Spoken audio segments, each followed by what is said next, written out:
The broadcast is now starting. All attendees are in listen-only mode.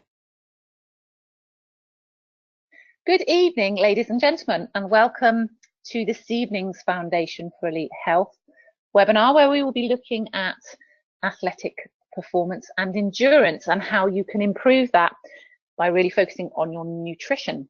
So for those of you that don't know who I am Sue Thomas. I've been in the wellness industry for about 16 years now as a personal trainer, and more recently as a nutritional therapist, and I have an absolute passion for helping as many people as possible get to better health, and in this case, as far as athletic performance is concerned, to improve their performance, reduce their recovery times, and really see an overall better health. There is a very big difference between being fit and being healthy. Before I go on, I just would like to say that this is the last of the Foundation for Elite Health webinars that we've been conducting over the last 2 weeks. We still do have a Discover Synergy call on Sunday evening, but I would like to say a huge thank you to the presenters who have gone before me. So last week, John Burgess, Liz James, Simon Bradley, Rob Minton, and then this week, Rachel Dobson, Kim Bradley, and yesterday evening, Kerry Mantwick. The standard of the webinars over the last 2 weeks has been absolutely phenomenal. If you haven't heard some of those webinars, do get in touch with the person that suggested you listen in this evening, because there is just some incredible information about in terms of how to achieve elite health that you might be really interested in listening to. So, and also I mustn't forget all the people that have given testimonials over the last 2 weeks as well, because without their testimonials, it doesn't make what we talk about real. So thank you to everybody that's come on and spoken about their story and how they've transformed their health. It has been an absolute fabulous series. Do try to listen to some of those recordings if you haven't listened to all of them yet. So this evening we are talking about sports in athletic performance and endurance. I'm going to be giving you some insights into what you can do slightly differently to improve your performance, but I'm also going to be busting a few myths. So if we're going to improve our athletic performance and our endurance, there's a number of things we need to get our heads around. The first and most important thing is that you cannot outtrain a bad diet. No matter what or how much training you do, if your diet is lacking in nutrition and lacking in hydration, you will always struggle to improve your performance, and you will always struggle with repair and recovery after your training. So the first place, and absolutely the first place to start, is to really focus on the amount of nutrients that you are consuming and the right type of nutrients. And I'm going to explore those in a little bit more detail as we go along. But you know, you hear that story of, you know, abs are made in the kitchen and that kind of thing. Actually, they are, because 90% of what you do is your nutrition and the food that you eat. So nourishing yourself in the run up to an event and during an event is super important. So I'm going to just answer some questions that I get asked all the time. And I'm going to try and weave some hormones into them as well, so you can understand the reasons for my answers, because there are lots of myths out there that talk about, you know, carb loading and all those kind of things. And I want to help you try and understand the difference between loading your system and actually what that does to your hormones and to some of your vital organs. So should I carb load before an event? Okay, so when you carb load, now understand the difference between the different types of carbohydrates. There are what I'd like to call beige carbohydrates that come in the form of pasta and bread and kind of beige foods. And then there are green carbohydrates, which come in the form of lots and lots of green vegetables and fruit and all of those kind of things. Anything that basically turns into glucose in your system is considered a carbohydrate. Sugars and vegetables will turn into glucose in your system.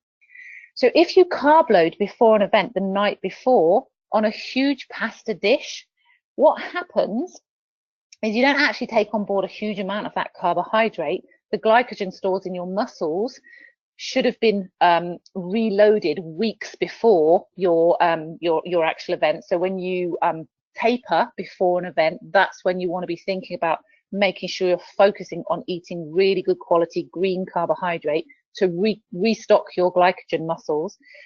But if you carb load, so if you eat lots of pasta the night before an event, all that will happen is that your intestine will slow down and you will become sluggish the following day. And actually, a sluggish intestine before an event is not that healthy. Often what that can manifest itself in is just the body's need to get rid of everything in the intestine, so it can manifest itself as diarrhea, or it can manifest itself as a kind of like heavy legs and an inability to get going. So my advice to you is to not carb load on loads of pasta and bread the night before. Focus on, as you taper, increasing the quality of your carbohydrates during that week and making sure you're getting lots of green carbohydrate, but then making sure that you've got a really healthy balance between carbohydrate, green carbohydrate, and good quality protein the night before an event. That's not to say you can't have a little bit of carbohydrate in the form of pasta on your plate, but it shouldn't be the main focus of your plate. Your main focus should be lots of protein and lots of veg. Now, why is that? Why would we focus on protein over carbohydrate? Because we've been told we should eat loads of carbohydrate because it will give us sugars in our system to be able to perform. Well, already, like I've said, it will slow your intestine down. But the most important thing it will do, and this is really relating to what food you should eat an hour before the race, is what carbohydrate does, as it's a glucose, it will cause the release of insulin in your system. Now, insulin is a hormone that is released in response to sugars in your bloodstream. It controls the amount of sugars in your bloodstream, and it will either take the sugars to your cells to be used as energy production, or it will take this, if you're not using the food for energy production, it will take the sugars to fat cells to store them as fat. Now, in this case, if you've got sugars in your system, which, don't get me wrong, you need, the insulin will take the sugars to the cells for energy production. But the word here is insulin. If your insulin levels are high before you start a race, so you have consumed carbohydrate, what will happen is that you won't release two super important hormones for performance, which are growth hormone and testosterone. The presence of insulin in your system before you start a race will prevent your body producing growth hormone and testosterone in that first 30 minutes or so of your race. Now, actually, what you need in your system is lots of testosterone and growth hormone for performance. So if you consume lots of good quality protein with lots of green carbohydrate before a race, an hour before a race, so let's say, for example, 2 boiled eggs, a piece of bacon, and an avocado an hour before a race, your insulin levels will stay very low.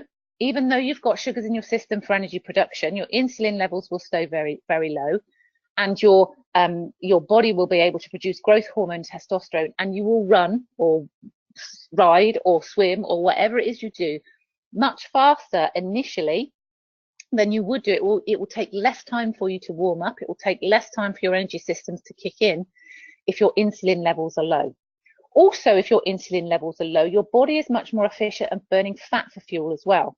So if you do run out of glycogen from your muscle stores, you can draw on any fat stores that you've got for energy production. So you become much more efficient at creating energy if your insulin levels are low. And the way to keep your insulin levels low are to eat protein and green carbs before, an hour before your race. Okay. So how do you fuel yourself during a race? Should you use gels? Okay, so here's what you need to know. For every hour that you are racing, after 90 minutes, so anything up to 90 minutes, you've got glycogen stores in your muscles. After that, you need 1 gram of carbohydrate for every kilogram of body weight per hour. So if you are someone who weighs 70 kilograms, you need 70 grams of carbohydrate for that hour to fuel yourself. Now, this is the difference here, because now you are taking on board carbohydrate, because you're taking on board carbohydrate because the insulin levels never rise too high in the system, because it's rushing the carbohydrate to your cells for energy production. So you can still keep producing testosterone and growth hormone because your insulin levels are otherwise engaged elsewhere. If you're eating carbohydrate before a race and you've got high insulin levels before you start performing, your insulin levels just rise in the system. If you're using carbohydrate during the race, your insulin levels stay naturally low because it's got another job to do. It's not being a menace, basically, and preventing other hormones from being produced. So during a race, you should be fueling yourself with 1 gram of carbohydrate per kilogram of body weight for every hour that you are performing. But should you use gels? Now, here is the rub. Gels are very high in sugar and very high in caffeine. And that combination is a stimulant to the system, yes, but it will stimulate your system for a very short period of time. And what will end up happening is you will have a huge spike in cortisol levels. So cortisol is a hormone that's released in response to any form of stimulation. And cortisol, like insulin, is a menace of a hormone and will prevent you from producing growth hormone and testosterone again. So if you are continually fueling yourself with some of the kind of over-the-counter gels, probably shouldn't be mentioning any, but there's some fairly standard ones that are sold in sports shops these days. They're all very high in sugar. They're all very high in caffeine, but all they will do is basically increase your cortisol levels, and you will need to use more of them because cortisol will then block the production of growth hormone and testosterone. So the way you eat is all related to your hormones. It's not related to your energy production. Your energy production will come naturally if you are able to keep some of your hormones under control.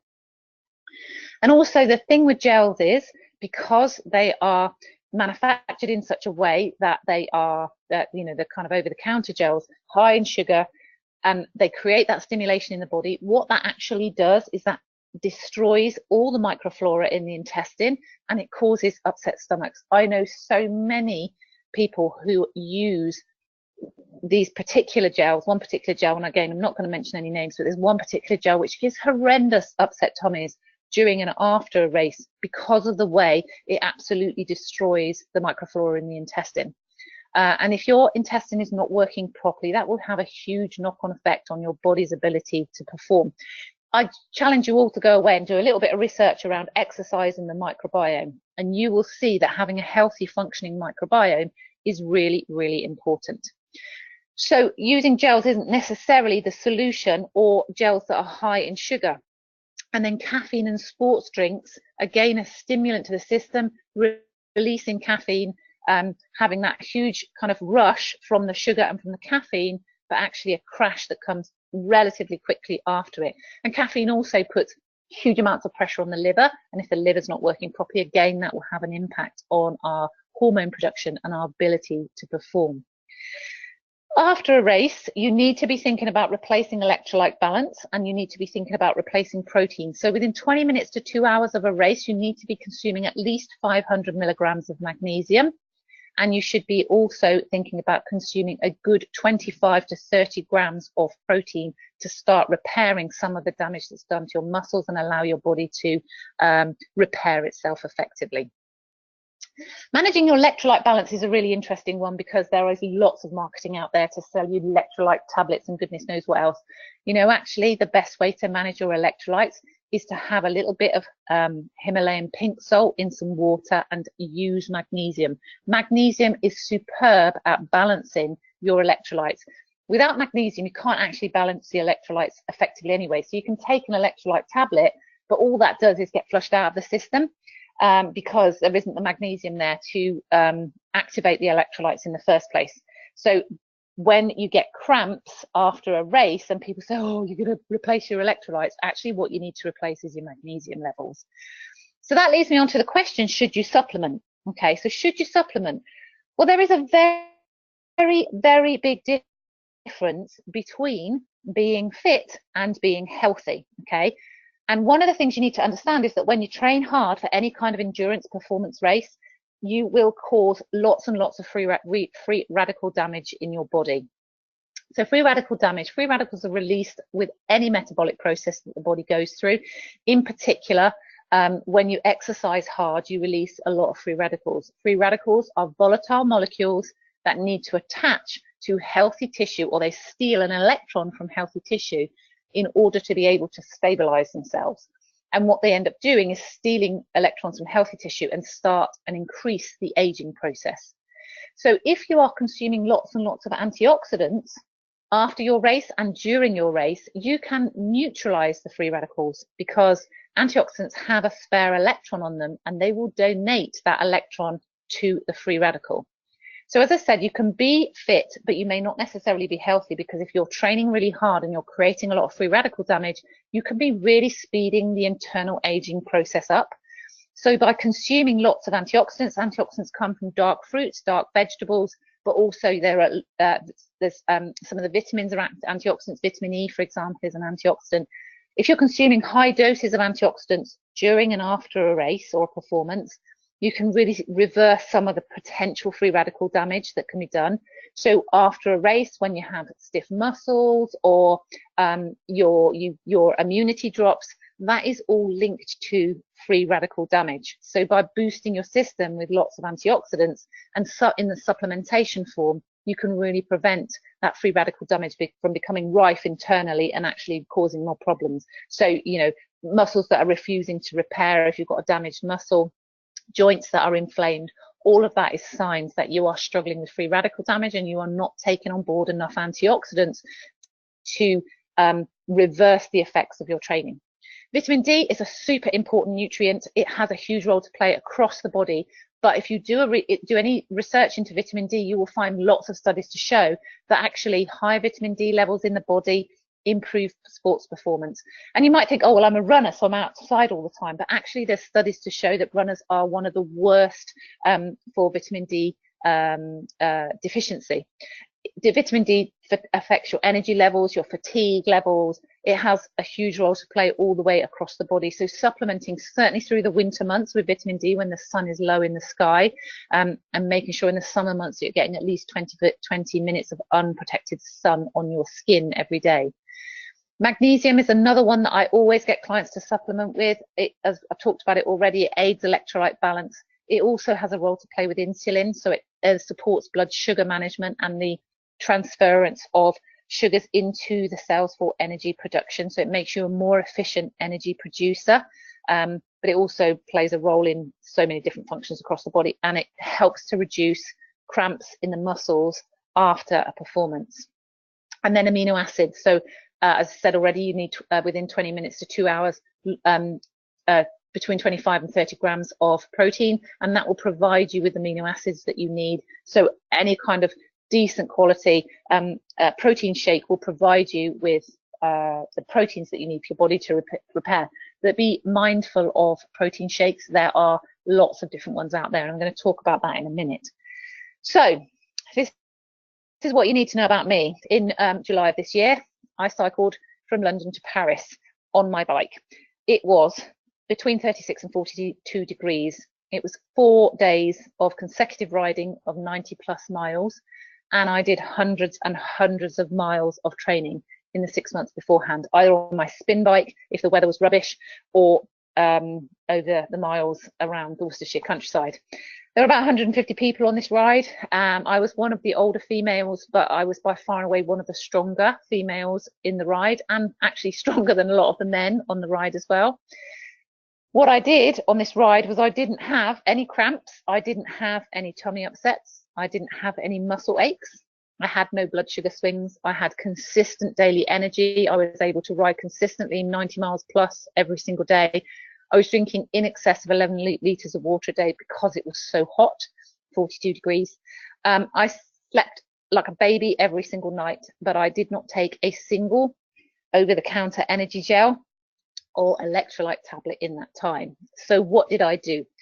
I had a very simple 3-step process that I followed that I'm sharing with you tonight, because I would encourage you, if you are into your sports performance, to think about looking at it from a very different angle. We're looking at basically plant-based nutrition here. We're looking at supplements that are from plant source, that are organic and that are completely natural and will nourish your body in the way that your body needs nourishing in order to be able to perform at that level. So in the first, I decided to sign up for London to Paris in January of this year. And so in March of this year, I reset the health of my intestine. I got my microbiome balance back into alignment so that it was functioning effectively, and I was absorbing all the nutrition that I needed to absorb from the food that I was eating and the supplements that I was taking. And because I was doing such big mileage on my bike, I needed to make sure I was taking on more nutrition than ever before, because it was a stress on my system and I wanted my system to be able to repair. I'm going to be 50 next year, and I don't want to look like a 50-year-old or a 55-year-old. I want to look like a 35-year-old. So I needed to make sure that I was nourishing my system, I was reversing the aging process, and I was able to absorb everything from the food I was eating. As I said at the beginning, 90% of what you do is the food that you eat, the nutrition that you take on board.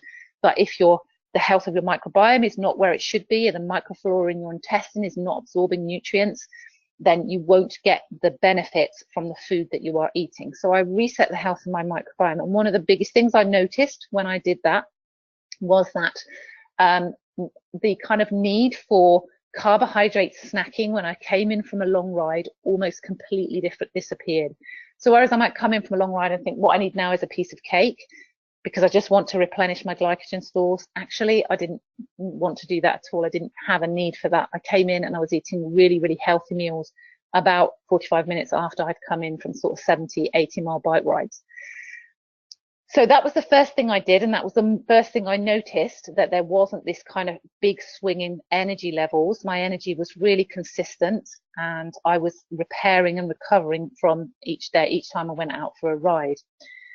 Now, the next thing I did was have protein for breakfast. So on my actual days when I was riding, the 4 days from London to Paris, in the morning, I would have the Biome shake at the top.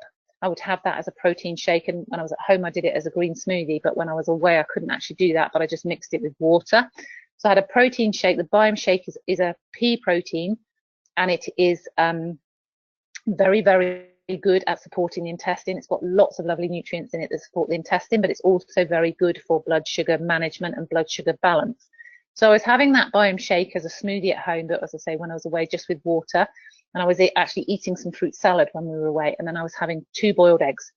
And I would take a 3rd boiled egg in my back pocket for my first feed station, so that I was having a little bit more protein when I got to the feed station. So that was my protein for breakfast.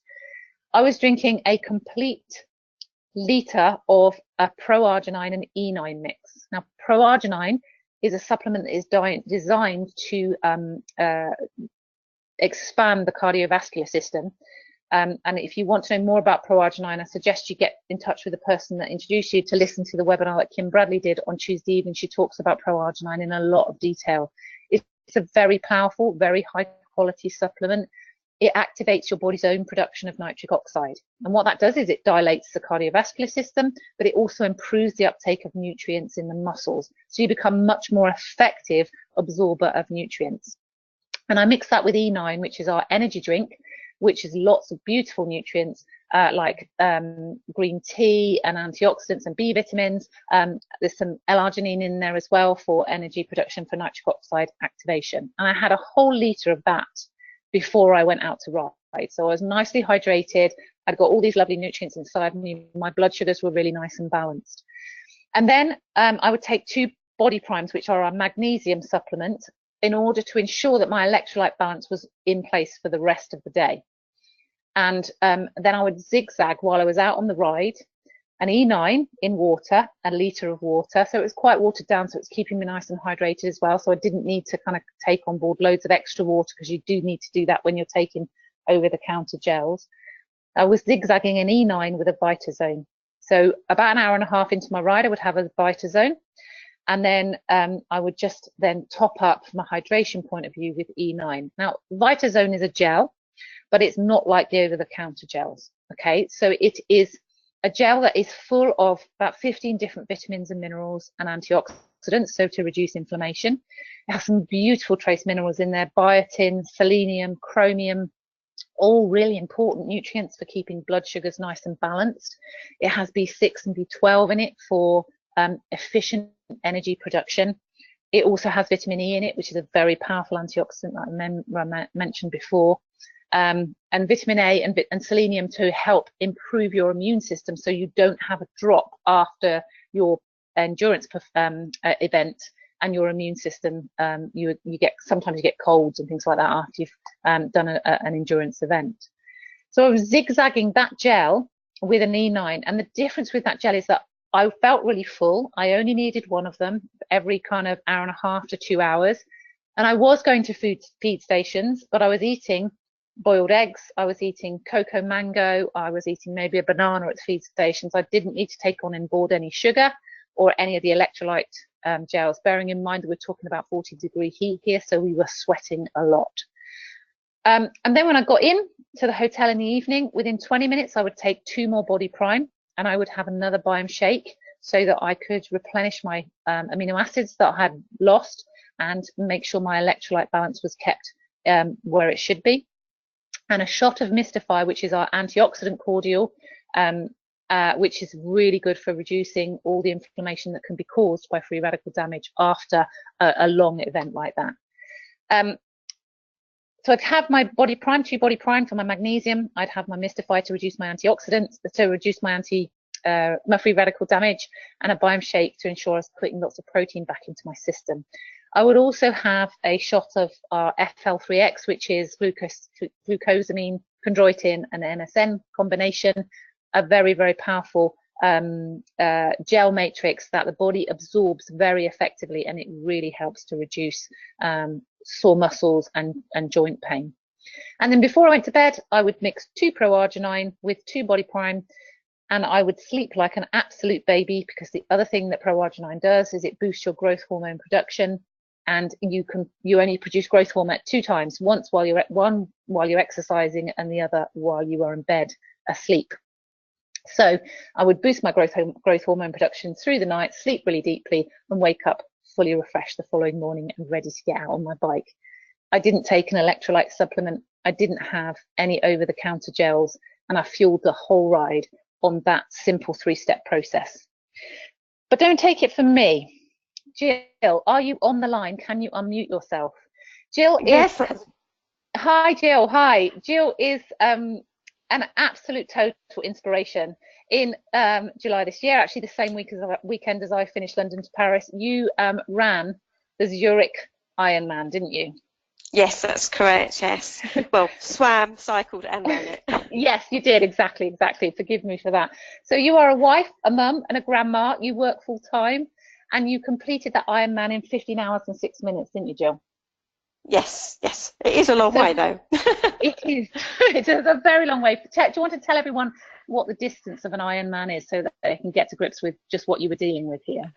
Yeah, so it's a triathlon, and it's a 2.5-mile swim in open water, followed by a 112-mile bike ride, followed by a marathon. So no insignificant distance then? No, not really. And you do get to the end and just think, oh, I've only got the run to do, but it's still a marathon. It's still a marathon. So Jill, do you want to share with everybody what you did in the run-up, or when you decided to do that Ironman, what you did and how you prepared for it, and then what you did on the day?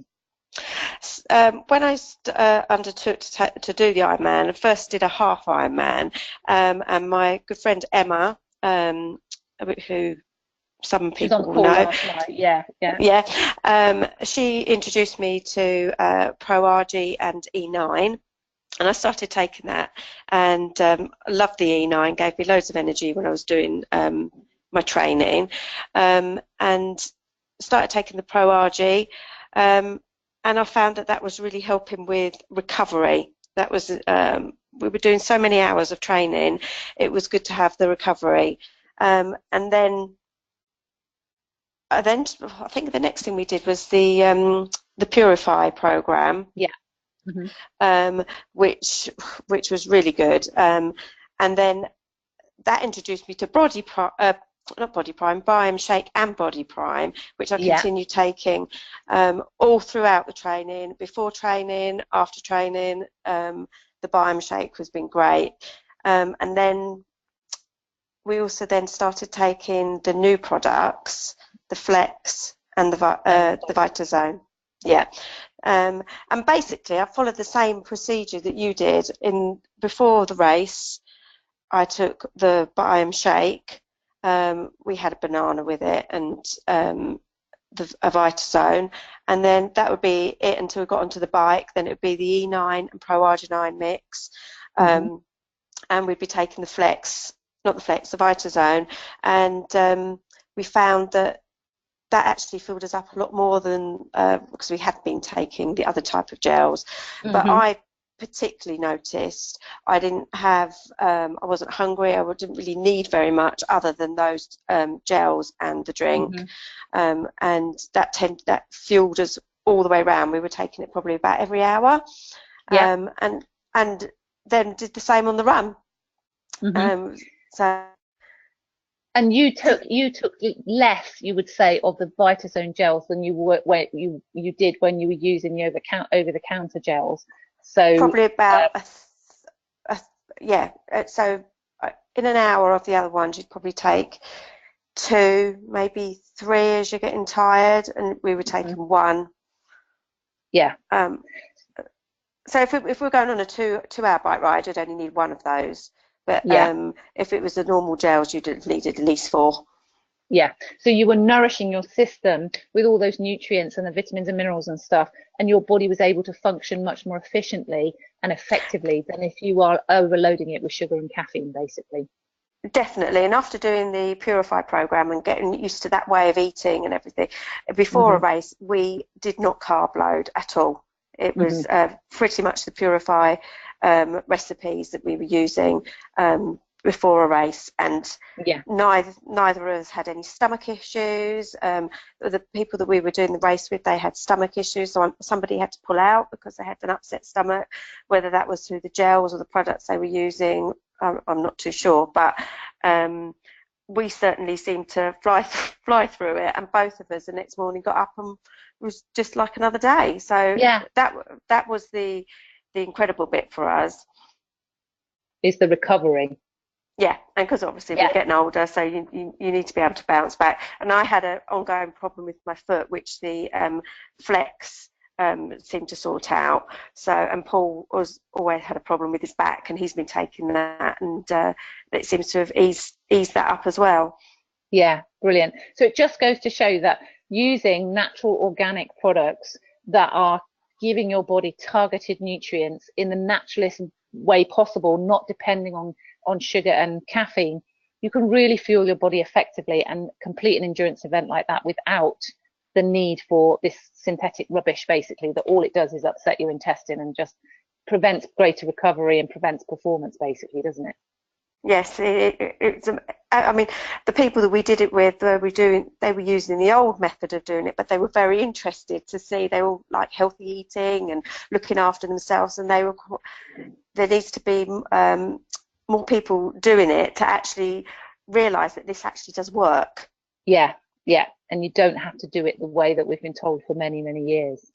No, that's right. Thank you, Jill. You are a total inspiration. You really totally are, in that you've managed to juggle all these things and still complete an Ironman in 15 hours and 6 minutes. So really, really well done. I am in awe of you. The other thing I would say is that both of us, since we started taking it, we've had PBs in all of our sports. So brilliant.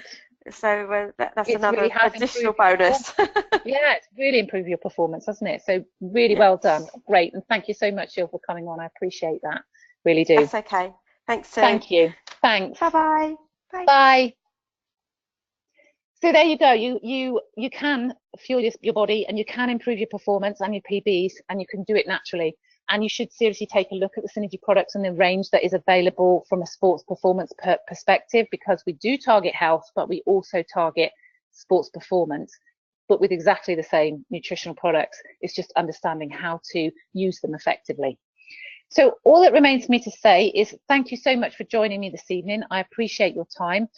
On Sunday evening at 8:30, the wonderful Julia Rewald will be sharing with you a Discover Synergy webinar. So if you did want to know a little bit more about who Synergy are, where the products are manufactured, the level and quality to which they're manufactured, and just a little bit more about the company and their ethics, and the opportunity that comes with Synergy from a business perspective, do log on to the same link at 8:30 on Sunday night and listen to what Julia Rewald has to say.